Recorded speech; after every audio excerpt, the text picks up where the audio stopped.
يا أيها النبي حرض المؤمنين على القتال. يا أيها النبي حرض المؤمنين على القتال إن يكن منكم 20 صابرون يغلبوا 200 وإن يكن منكم 100 يغلبوا 1000 من الذين كفروا بأنهم قوم لا يفقهون.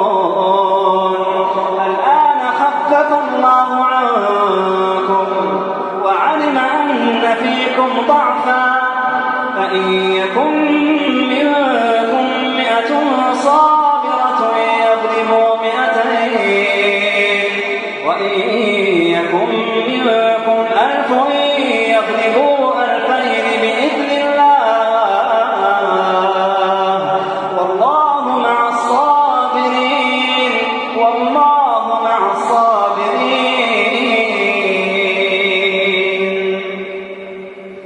ما كان لنبي أن يكون له أسرى حتى يثخن في الأرض.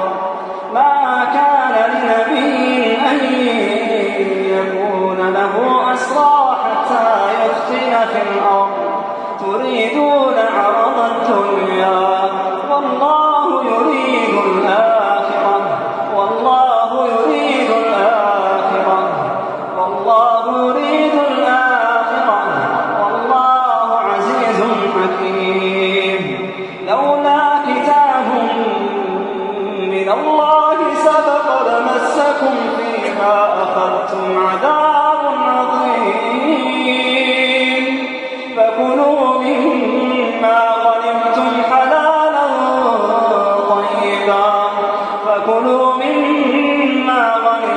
حلالا طيبا واتقوا الله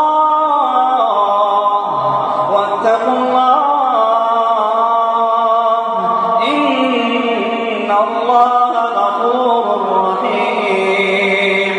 يا أيها النبي قل لمن في أيديكم من الأسرى إن يعلم الله في قلوبكم خيرا يؤتكم خيرا مما أخذ منكم ويغفر لكم والله غفور رحيم. وإن يريدوا خيانتك فقد خانوا